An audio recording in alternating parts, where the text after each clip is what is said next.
So thank you, Brad, thank you, Chantal, and thank you all for coming.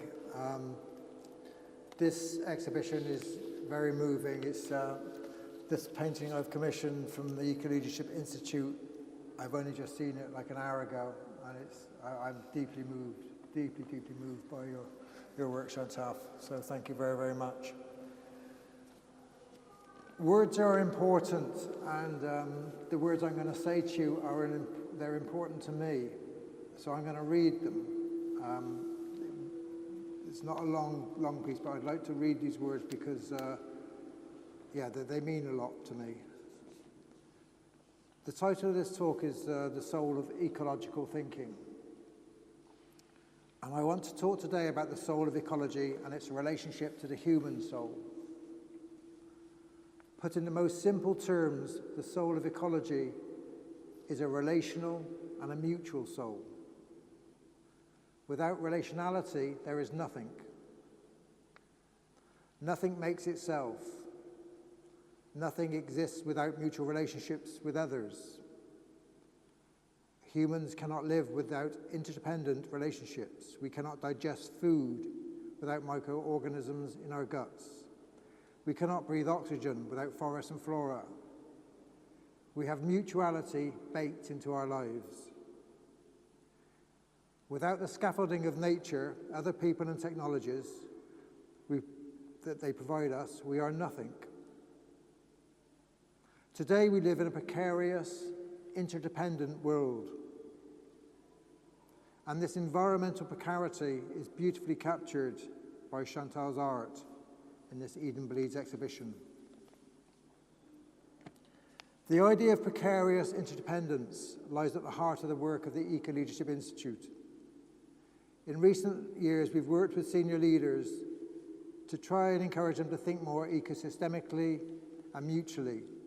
We've worked with the big corporations, we've worked with banks, we've worked with faith leaders, we've worked in Rome with the Catholic Church, and we worked with the humanitarian leaders in Ukraine, Zimbabwe, Tanzania. Two things become clear when working across such diverse sectors. Firstly, they all experience the precarity. Nothing feels stable. For some, this precarity threatens lives, and for others, the precarity threatens livelihoods. Secondly, there's a great deal of disenchantment in the world today. Modernity has led us along a pathway promising greater civilization and prosperity, whilst in parallel, uncivilized colonialism, wars, conflicts, biodiversity destruction, and environmental catastrophe have been rampant.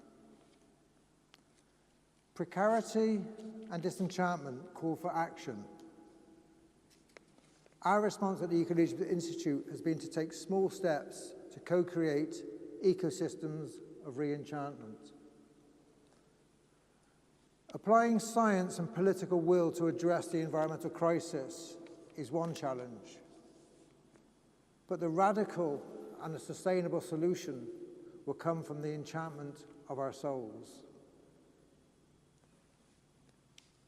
If the ecological soul is found in mutual relationships, where is a human soul found? The soul is traditionally imagined as being our deepest inner self, a soul that transcends our bodies after death. Another idea of the soul, one I share, is of an ecological soul, a relational and a mutual soul that resides in us, between us, and in all things around us. When walking on the limestone pavements of the Burren, or in the forests of Poland, or on the beaches of the west coast of Ireland, I experience precarity and beauty. I experience being connected to nature, and magically my soul enlivens. The ecological soul also becomes animated when we engage compassionately with other human beings, those living, those dead, and those yet to be born. This perspective is taken by First Nations peoples and Indigenous peoples. The past is honoured. The future is crystallized into present-day actions. Plan the future for your children. The soul is also animated when we engage with our non-human companions, with animals and plants, in our gardens and our parks. Souls come alive when in communion with the seen and the unseen world around us. To experience our soulful ecology is to expand our thinking and open our experience, to become more connected to the whole. Yet this ecological soul is hard to grasp for us moderns. It's countercultural. So I want to share a snippet of my personal soul ecology to bring the soul to life in the here and now. I have returned to Bristol for this event, the city where I was born and raised. My soul is entangled here, in places and people that are transcendent. My childhood soul was enchanted on Rodway Common, the common land where I played with my brothers and friends. We knew every inch of that lovely green space, climbing the trees, hiding in the bracken. And now my mother and my father's ashes rest on that land.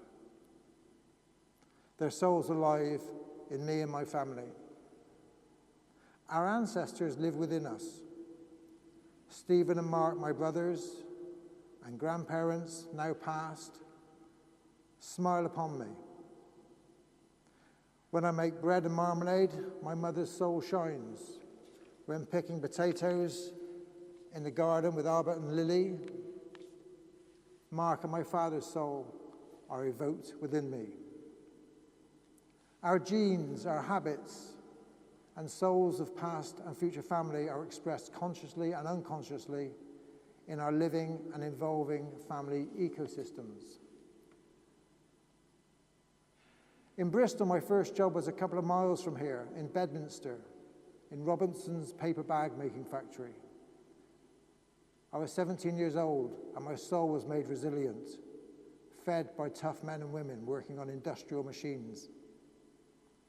I trained as a nurse at Frenchay Hospital, accompanying the sick and the dying on their journeys and experiencing the comradeship of the nursing community. As a teenager and young adult, it was rugby rastas, riots and punks in this rebel city that animated the rebel soul that thrives within me today. Later I moved north and my beautiful son Finn animated my soul. We traveled together to the Himalayas, China, Appleby Horse Fair, sharing the experience of extraordinary natural beauty and the hospitality of diverse peoples. When he died, my heart was broken.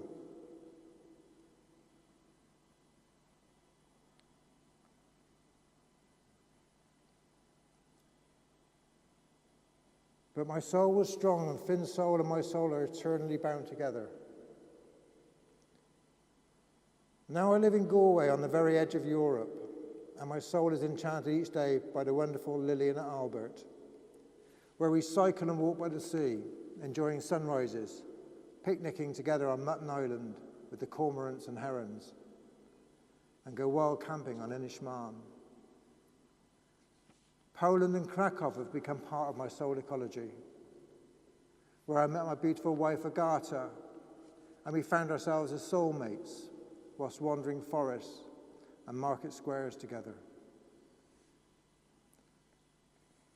An ecology of soul companions are here today who have journeyed with me. Lynn, Gareth, Rosie, Thomas, Gina, and now Chantal and Brad, all of you interconnected and interdependent, and now part of Chantal's ecosystem. My soul comes to life in the ecology of spirit places, in forests and in deserts and in mountains, and in holy places too, with people of faith, in monasteries and mosques, in Krishna temples and Quaker meeting houses, and in this beautiful church, and also in art galleries and architectures that inspire me. Nature, art, people are mutually nourishing and make up the ecology of my soul. To address the environmental emergency requires a re-enchantment of our souls. It's not just a question of what to do, it's a question of how we live. Our collective task is to reconnect with our ecological souls, to bathe deeply in local landscapes, and to realize our interdependencies with each other. Perhaps then we can learn to live well in this precarious, interdependent world and enjoy our mutuality with all living beings and to become whole with the cosmos once again. Thank you.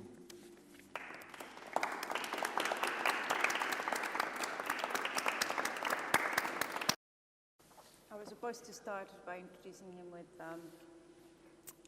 a bit of a background, CV background, but I think it would be really out of tune of what you just beautifully described to us and introduced to us. I think it reminded me, so I first want to say before I jump into that, because I think it's important, it reminded me why, listening to you again, why it was so powerful to have these conversations with you and so easy to create the painting, because in art as well, you'll be able to maybe, even if it's not related to obviously my work right now, but to many other forms of art that you have encountered in your lives, whether it's music, painting, dance, theater, you see that there is a core that happens there, and that is part of what Simon just described.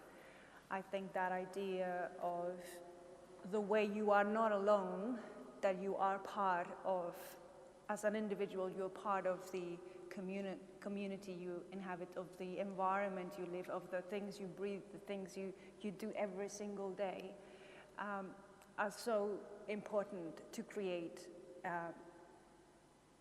and to engage in art. For me, this piece is inspired not only, but I think, I don't know whether you like this, but it has been inspired, and I thought it was just mainly inspired by your journey. I know that your journey involves so many people, as you've described. Your work in itself, as you've described as well, involves your family, the people you meet. You are so engaged with everything that it's just not, it's difficult to separate your life as you have it, from all the things you do. And I think that is what I admire of your work and your life and your lovely family that are here with you, joining you tonight. So let's just start with this, and then I'll ask you some questions because people want to listen to you. So, Dr. Simon Western, for those of you who doesn't know him yet, he's the founder and CEO of the Ecological Institute. He is a leading academic and a practitioner in coaching and leadership, and the author of several books, such as Global Leadership Perspective, very interesting, and Coaching and Mentoring, also a very interesting book. He has also written many academic papers. He's the host of the popular Edgy Idea podcast with more than 80 episodes, with a high range of professions and of international speakers. He's also the writer of the subtac Re-Enchanting Our Worlds, essays where he explores various topics, with a breadth of knowledge, experience, and a curious mind. Simon brings an unusual depth of experience to the field of coaching and leadership. It's unique, I would say. He has led master's courses at leading universities, as he's mentioned, including tenure as director of the coaching in Lancaster University Management School, and the director of the Masters in Organizational Consulting, Psychoanalytic Approaches at the Tavistock Clinic. He's also past president of the International Society for the Psychoanalytic Study of Organizations. Simon's work emerges from a critical and ethical perspective, and the purpose of the Eco-Leadership Institute is to help leaders work in good faith to build the good society. So it is our honor to have you here. And also embracing the Eden Bliss exhibition. I really appreciate it. So I hope that, I was hoping that you will give us a background of Bristol. That was one of my first, I wanted people to know that you're a Bristolian, but you already did that job. So I think I will like to just do, add another question to this.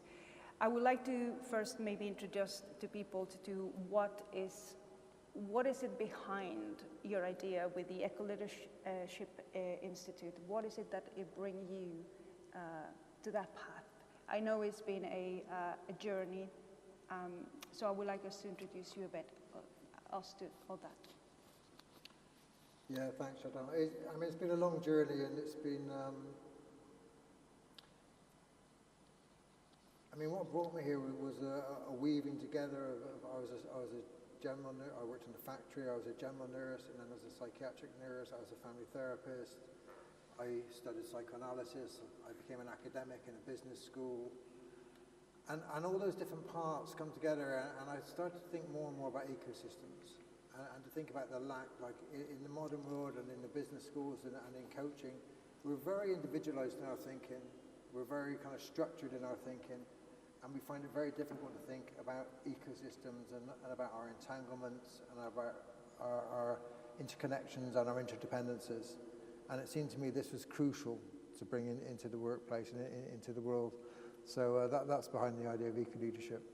So do you mean I was struck when I first heard this thing about the ecological thinking. I think the way you framed it is beautiful, because you have analyzed and worked with so many organizations as well around the world. So I think it's important for us to think that, maybe try to think outside of the box when you think about leadership. You know, what does that actually success means, you know, for us, on how do we achieve things.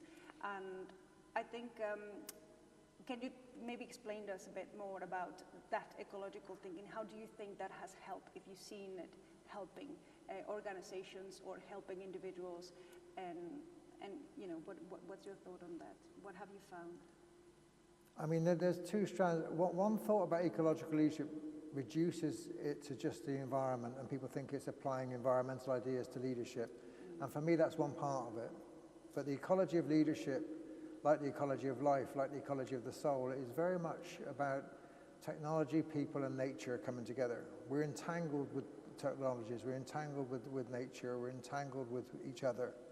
How do we kind of make sense of that? And whether I'm working in the humanitarian sector, whether I'm working in the finance sector, or whether I'm working in the manufacturing sector, they're all facing complexity, and they're all talking about the ecosystems they're working in, and how do they navigate their way through these ecosystems.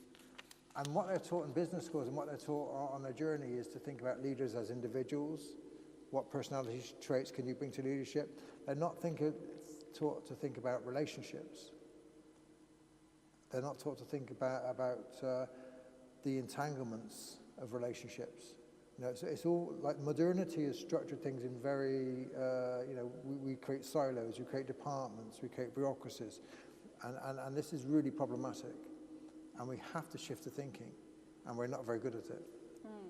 You think that we have, in this idea of the ecological thinking, we actually find ways of separating the human in order for it to be mechanical, in order for it to function as a mechanism, to find better solutions, because there is, of course, this idea that we function better when we are separated from the raw emotions, from not having to deal with being the exhaustion, tired, or overwhelmed by the problems we have to learn to solve. Do you think then the way we create and separate ourselves, that is a way of actually going away from that ecological thinking?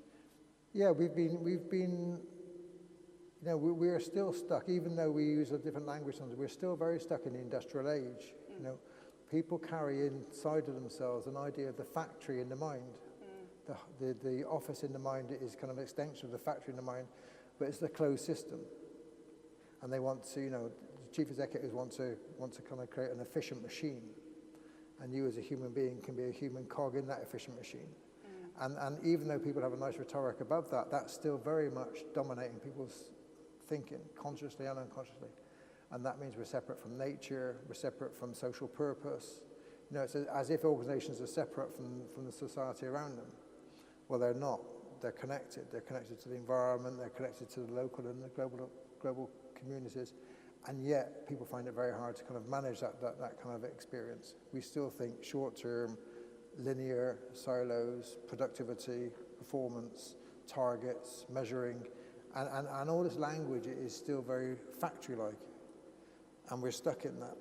And yet there's an ecological crisis going on, there's social crisis going on, there's all these entanglements and challenges around us, and people are finding it very hard to shift into this space. People have moved, the language is there now more. When I started eco-leadership in 2005, I was seen as an outlier, someone who was a bit strange. Now everyone's talking about ecosystems, and there's, you know, Simon, can you come and help us? We've got this ecosystem problem. But they're trying to apply machine models to an ecosystem problem. So they recognize a problem now, but they're really struggling to kind of, move into that space. So in all these years, say that you have you found more resistance to it, or actually more openness to it? Because, you know, you're talking about that difference, you were kind of... Massive shift of openness towards it. There's, as we know, with global politics, it's going backwards at the moment. But there has been a massive shift, you know, with the awareness of the environment, with Greta Thunberg, with the Seattle kind of riots against, you know, environmentalism became big. It became a big story. Not only that, people realize that, you know, forget altruism and forget doing good for society. Just to run their businesses well, they realize they're in complex ecosystems. So I get calls, not from altruistic people quite often, but can you help us, Simon, because this car manufacturing is not working anymore. We used to control everything, and now the supply chains are crazy, the ecosystems are crazy. How do we manage this? So everybody knows they're involved in complex ecosystems now. How ethical they are and how engaged they are, that's kind of shifting, and it's, you know, people were becoming much more ethical. They were, you know, there was a progressive force. And now we've got a backlash. So, and do you see that there is an actual, because of course there is this idea of acceptance, you know, of doing that, but also there is, you know, high tech. So it seems like it's just quite two, do you see it as two opposites, like the high tech and or how do you bind them together? Well, part of my thinking around eco-leadership is that, you know, we live in a network society. The internet changed everything. The digital age changed everything. The way we communicate, the way we have mobile technologies, the way we kind of experience, you know, we think, you know, work has changed. And now we've got AI and work is changing again. So, you know, we live in a network society and we have to adapt to that as part of the ecosystem. Technology is part of the ecosystem. So how can we regulate ourselves? How can we adapt to it? How can we include it? How can we kind of create a better society thinking in this way?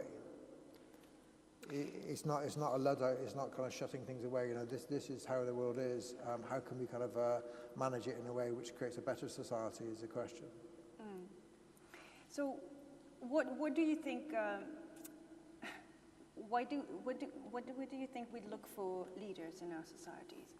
Why is it important? So because it's very much the important of the word of the eco-leadership is the leader. Do you think we need to just, you know, follow that for inspiration, follow a leader for managerial, you know, purely managerially? Yeah, well, leadership is, I mean, I talk about leadership and some people talk about leaders, and there's a difference. So when people think about leaders, they think about messiah leaders, they think about hero leaders, they think about the white knight on the horse who saves the day, or the chief executive who comes in. And if we ask people about kind of name me some great leaders, there'll be Martin Luther King and Gandhi. These names will be put forward. But leadership is something different. Leadership is everybody in this room. You know, even the children, they take leadership. You know, they bring different thinking. They bring a different energy. And leadership ebbs and flows. Leadership goes between people. So in a normal hierarchy, we think about position power, and you're the chief executive, and I'm the vice president, and we have these different roles. But actually, leadership is happening all around us, all the time. And in the Ecological Institute, we think about how to distribute leadership in ever greater ways, how to mobilize leadership in organizations. Because, you know, we believe people do have spirit, they do have agency, they do make a difference. How can you kind of mobilize that across the organisation rather than thinking about it just as top-down. So it's a shift from just top-down thinking to thinking more horizontally, to thinking about how everybody has capacity to lead at different times, with different talents, in different ways. You take a leadership with your art. You don't lead a big organisation, but your art speaks to people, and that is leadership. So, in terms then, you see it as the individual, but as well as the collective, the leadership. That's what you're referring to. Is that correct? Yeah. So, if that's the case, then how important do you think that the individual efforts are here to help to change certain issues? So, is it the individual that has to go and seek for the change? You mentioned it as an individual. Where do we look for changes? You know, I think sometimes most people think, well, what should I do in this crisis, in this, let's say, the environment crisis? They feel so frustrated because they feel they can't change the world. So do you think that that individual is, where does it look for the leadership in their lives? Well, they should first look in themselves. I mean, they should first, I mean, leadership is, if you sit and wait for the leader to come along and save you, that salvation idea of leadership is not going to happen, and you become a dependent person. You become infantilized. You become childlike. You're waiting for a parental figure to come and save the day. There's never a leader without followership. You know, so people have an idea. You know, if you talk about Martin Luther King, people have an idea that he led the civil rights movement. What actually happened was that people were very courageous, and they sat on buses, and old women, young women, men, took huge risks with their families and resisted and resisted and resisted. And then on that journey, the elders of that movement, the grassroots movement, said, Martin Luther King, you're a great orator, would you step up? And he stepped up. He didn't lead the movement, he was selected to be a leader. And then he became a great leader, and he sacrificed himself. You know, then he did, you know, he stepped into that role and being a great leader. But you have to see this ebb and flow all the time between kind of leadership and followership. We get the leaders we deserve. It's quite a nice phrase, you know. In America, we have a leader called Trump at the moment who's in the news on it every day, and I don't want to speak too much about him, but you know, he didn't lead the MAGA movement. The MAGA movement was there before Trump. The movement's there, the discontent's there, the unhappiness there, the frustration's there, the anger's there, and then he mobilizes that. You know, he becomes a spokesperson. It's not like he kind of just set it all up, and if he goes, someone else will take that place, you know. So I think what we do, we focus on the individual too much without trying to understand the dynamics behind that individual. And it's a relationship, it's relational. There are very powerful individuals, there are very charismatic individuals, there are very strong individuals, but they're part of a wider social ecology. And we need to understand that social ecology to understand what's going on. Is that what part of the I mean, I know that you've done as well these initiatives as well that you're working with the Soul Out work. So what can you tell us a bit more of that? Do you think that is actually leading you somewhere else now that we're talking about the soul of ecological thinking? Do you think the Soul Out work it has to do with a bit of that, trying to find a way of actually building that leadership in a different tune, find a different... Yeah, I mean, it's always been with me, like, you know, the soul. I've gone from being a secular humanist to a Quaker, I'm a member of the Church of Ireland, and I still pray in Krishna temples, and I sort of hang out with the Quakers still, and I hang out wherever I find the spirit, basically. But it's... I'm making it more explicit now. It was always there. You know, what interests me, sometimes I'll be working in a bank or something, and people say, "What? You know, why are you working with those nasty corporates, Simon?" And I'm like, "Well, they need us for a start. You know, they need to change. That's where the change needs to happen. So that, you know, you go to where the change needs to happen. Don't just throw rocks at it from the outside."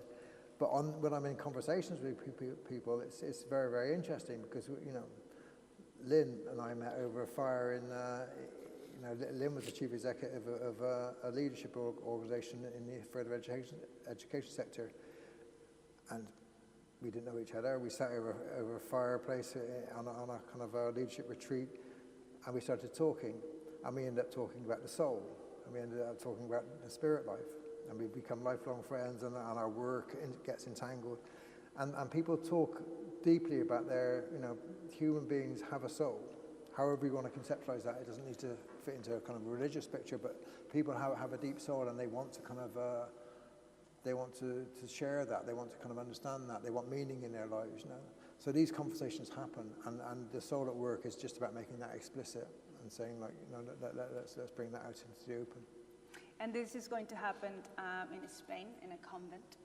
Yeah. So it seems like that's your beginning. You want to explore that. Do you think that spaces like this, like St. Mary's Church, for example, help to find a different dialogue? Did you choose the settings for those conversations to happen?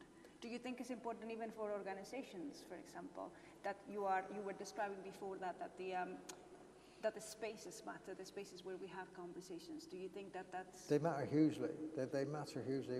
When I became president of the International Organization for Psychoanalysis, I was president, we used to meet in hotels, horrible hotel rooms, and we used to meet at breakfast to kind of evening. It'd be 12-hour days in the hotel room, like doing the boardroom meeting, and it was like, it used to kill my spirit, absolutely kill my spirit. So when I became president, I took them to an island off the coast of Ireland. And there's 2 houses on the island and just pure wildlife.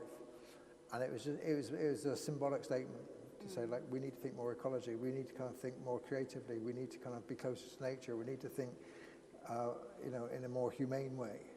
And we had the most amazing creative meetings. And I brought an artist with us, actually. We brought an artist across with us who was painting while we were working. And, we had art, we had nature, we had people.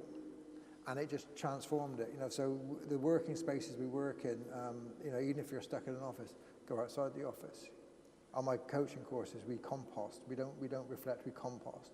And that means composting your body, allowing your body to digest food, air, nature, Do something with your body, move your body, because that's the only way you can think. It's not just your neurons in your brain that thinks, it's your body thinks, and it's your soul which thinks.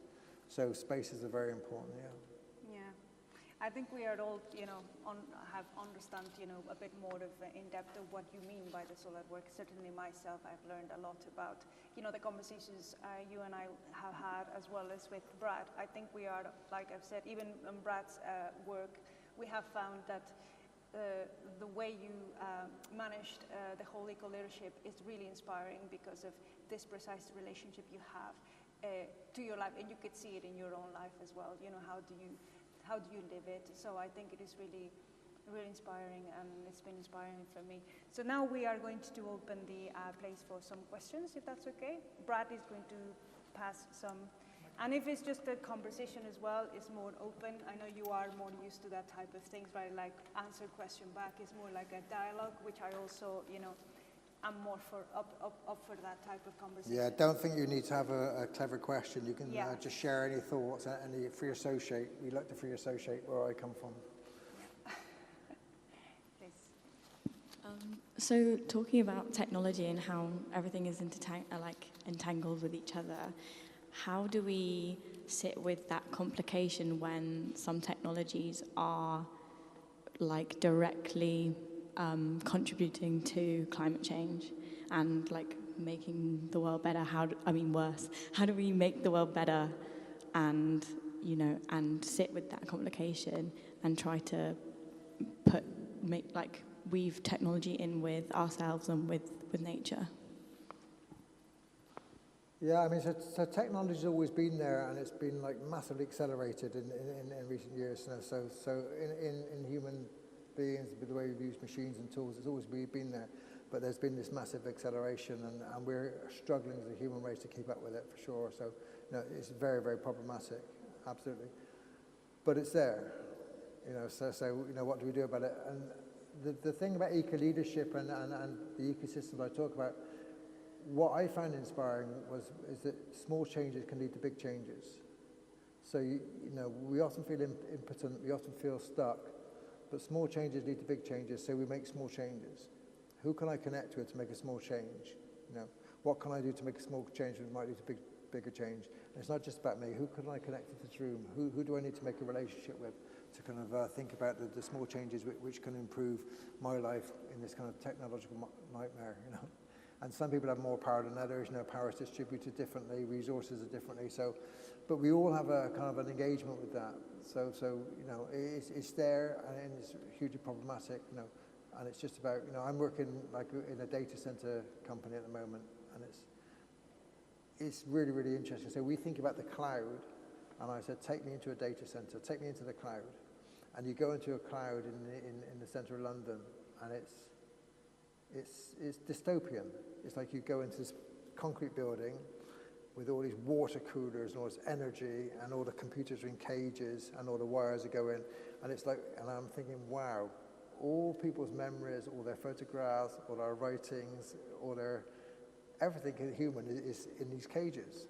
And what does that say about us, So, I mean, for me, it's about engagement, engage where you can and kind of make relationships where you can, and small changes can lead to big changes, and changes do go viral. Things can change very fast, we hope.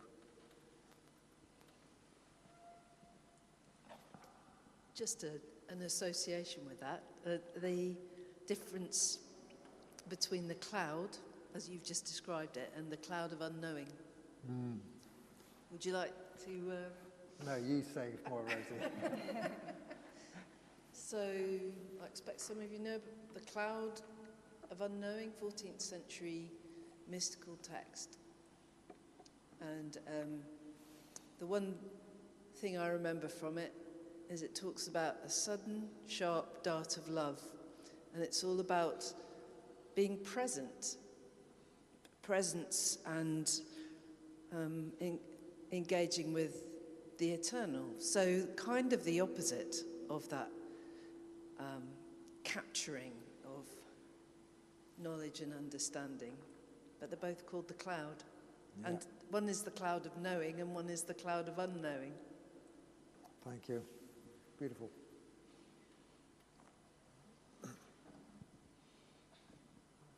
Thank you, Simon. As you're talking, I'm just smiling so much, so I'd love to talk to you a bit more. I recently completed an eco-psychology course, and so I'm really, really just getting into it all. I also work with quite senior leaders in business, and I'm, like you, sort of trying to get them outside. How do you really get them to agree to just go outside? Because it's a constant struggle, and I'd be interested to know your experience of trying to do more of that, because it leads to much better things. Yeah, I think you have to just be courageous and just, I got a new gig with this Silicon Valley company, data center company, and I met them in their offices in London, and I thought, no, this is not working yet. So I just said, like, next day we're going to meet at the Whitechapel Gallery in London, one of my favorite galleries. It's like a working class gallery. And I got them to free associate to the artworks as they go around and make sense of their experience, and then we debrief that. And what's striking about doing that kind of work is I got an email 2 days ago from somebody who's retiring, and they said, I remember you took me into an art gallery, Simon, 20 years ago. And that kind of work stays with people. You can do your PowerPoints and you can do your kind of like, your knowledge exchanges, but when they get a deep experience of something, it stays with them, and it's sustainable change. So I just think you have to fight for that space all the time, and fight for kind of the art gallery space or the nature space, and just try and build it in. And I know people are resistant, but just really trying to open up that space all the time. I have a question about the painting. What inspired you to use the colours on it? What does each colour represent? Yeah. What do they mean? Oh, well, okay. Thank you for your question. It was inspired by your dad's idea of the elements. I spoke to him and I told him that in his conversations, earth, fire, wind, and earth, fire, wind, water, thank you very much, was part of those elements, and they are placed around the painting. There is thinking about just very technically, there is a symbol which is crossing the painting. So it goes from the top down and crosses there and then backs there and then does a circle. So it's like a wave that is constantly constantly doing circles. So all the elements of the earth are doing circles. But in the middle, or kind of in the middle, you could see a figure in a way. Is the representation of that individual. And that individual and the depth that it has is thanks to all the life systems that Simon is talking about. It is yourself, it is your family, it is the community you live in, and it is all those elements in Earth. There is one maybe perhaps on the top left, a space which is a bit of like the idea of a void, so it has more blacks than the rest of the painting. The painting is mainly black, really. There is supposed to be the blues, there is the greens, there is the yellows, there is the reds, there is the browns, all of them representing those elements. So I think that kind of void there, it tries to think about the universe, the space, the unknown space, that we are also kind of working with that within that space. So yeah, that's a bit of the idea. But I don't like saying much as well, because I like people's thoughts on the piece. But yeah, that's part of it, I also want to just say about the talk. I just wanted to say, I like the way you just said, you got a bit of your work, a bit of your life, and have experienced a lot of things. I think it's just lovely how you got it all into your life. Thank you, Albert. Thank you, Chris. Simon, as a coach as well, I'm curious about the link between coaching and eco-leadership. And I wondered if that, I know it's not kind of within the topic of but I wonder if you'd be able to just explain and explore that a little bit more. Yeah, so I think we run our own coaching courses, and we basically train coaches to support eco-leadership. So we try and help coaches understand the links. So we have 5 modules. We talk about the depth coaching, which is about, we call it soul coaching. We bring psychoanalysis into it. It's about your unconscious, it's about your soul. We do the depth piece. We do relational coaching, so it's about your relationships with the people around you. We move on to leadership. What does leadership mean? Is it kind of individual? Is it Messiah leadership? Is it eco-leadership? So we try and broaden people's ideas of leadership, and then we do an ecosystem analysis. So map your ecosystem. Mapping, painting, mapping, spatial thinking is really, really important. So it's not just taking people into spaces, it's like drawing spaces. So we have a mapping system where we think about power and things. And then we have a strategic piece. So we move from the deep inner self to the outer self, the relational self, to the leadership self, what leadership means, to kind of the wider ecosystems. We go through this journey. And that is for coaches. We train coaches through that process, so that when coaches, most coaching is kind of behavioral or performance focused in a business world, and we try and shift it so coaches kind of expand their thinking to ecosystemic thinking. So it's kind of shifting people away just from the performance and behavior into the wider ecosystems.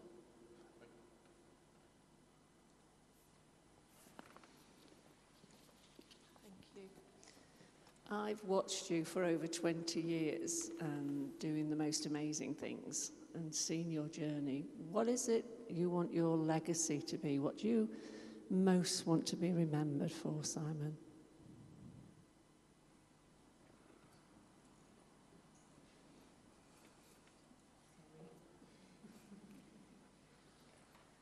That brings on a deep silence.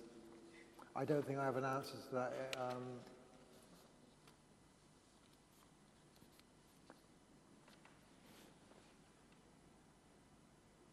I think it's something around being soulful, being true to my own soul, and to be a soulful person. And it's not about building any big institutions or anything. I think the Ecological Institute will play its role, and it'll probably disappear, and then something else will come on. It's part of a wider ecosystem movement. So I don't think there's going to be any it's not about building anything particular or writing any fabulous book which is going to be remembered, but it's about, if I have any legacy, it's about being connected, it's about being a soulful person, and about being recognised as someone who's true to or finding their own soul. I just think that's really beautiful, because 20 years ago I sat on a bale of hay with you and I knew nothing about you, really. I knew what role you did, but what I did know was this was a soulful man who had a presence, and I wanted him to be my coach. And I think you're already there. You've been there for a long time. Thank you. Can I exercise sovereign privilege? No, I hold the microphone. You talked a lot, obviously, about loss and about absence, and I was thinking about Chantal's point about the painting also dealing with issues around the void, and that's what's missing. And thinking about it in terms of leadership and also, the crisis of the world at the moment. Perhaps part of the problem we have is leaders today who are too certain about their position and role in history. And I'm wondering, and obviously the title of the piece is called The Wilderness of Doubt. And I'm wondering, where does doubt come into this analysis? And, how do we think about doubt as being an integral part maybe of leadership as well? Yeah, I mean, it's an essential part. I study Jacques Lacan, the psychoanalyst, and like one part of the coaching work, the leadership work, is about lack. And in every piece of work we do with leaders, my colleagues who work with me will know this now, I'm always asking kind of, where's the gap? What's missing? What's not there? Because what's not there, this painting is so brilliant because it kind of expresses it. What's not present is very present. So what's not spoken of is probably the most important thing to be spoken of. So this relationship and I think Hannah Arendt was helpful when she talked about the difference between thinking and knowledge. Like, everyone wants knowledge at the moment. The databases, they all got knowledge. It's all about knowledge. Get as much knowledge, and you get as much knowledge as you want off AI. But can we think? Can we doubt? Can we be uncertain? Can we hold on to uncertainties? Can we hold on to not knowing, the cloud of unknowing? Can we enter that space? Because that's when we find something more soulful, more true. So it's absolutely integral to the work we do. Yeah. Got time for one more question? Does anybody have any more questions or comments? We'll take two. It was just an observation, really, just because you were talking about leadership can come from anywhere, and it was something I shared with Chantal earlier. And I've never been in this church, but I've lived in Bristol for 20 years. And the one piece of history that I knew about it was that in the war, people had to run around on the roof up here to throw the incendiary bombs off the roof to stop the building from burning down. And I think St. Peter's sadly didn't survive. But the fact that we're all here today is because of the actions of those young men. A 16-year-old boy was the interview that I saw, who ran around on this roof and took his life in his hands and threw those incendiary bombs off the side. And in a way, it's a kind of parallel to the situation that we're all describing around our environmental ecosystem and so on, and that maybe we all have to have the courage to pick up our own incendiary bombs. Thank you. Yeah. Simon, can I first of all say that I didn't know you. I read your book, The Coaching and Mentoring, and it was extraordinary. So thank you. Sort of massive shifts within myself, so thank you. The question I've got is, are you hopeful or less hopeful about the future because of the kind of quite chilling forces that are at play? And you mentioned at the beginning kind of the sort of souls from the past and the future. Yeah, is there something there around how we connect? How hopeful or less hopeful are you? And then kind of the connection between not just the present, but other forces that are at play, if that makes any sense whatsoever. Yeah, I'm worried about talking about hopefulness because it's so plagiarized in society. It gets used in such a hopeless way, in a sense. But, you know, I have a deep faith, and I have a deep sense of being in the world, and I have a deep sense of that the time we live in is a troubled time. But this indigenous idea, I was in a monastery once, and I was really, really moved. I was 3 o'clock in the morning, I think it was. I was praying. You know, the monastic, they get in the middle of the night and they pray, and you get this experience of praying whilst the world's sleeping. And they prayed, and at the end of one of the prayers, they said they wanted to pray for brother so and so who was ill, and they wanted to pray for someone else in the community. And in the same sentence, they said, and I want to pray for Brother Francis, who died in 1237.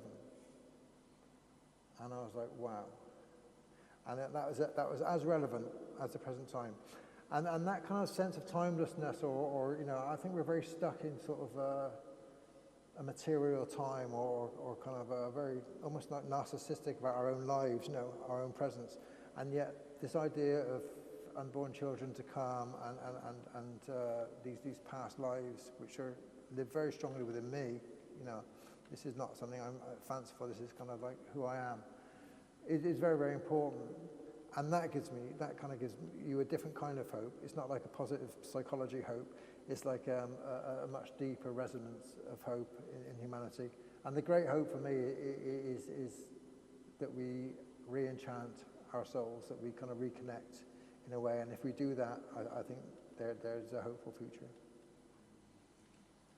Well, if we just end in terms of, I'll just offer Simon and Chantal the opportunity to just offer some closing comments if they want, and then, we can end there then. So, would you like to start, Simon?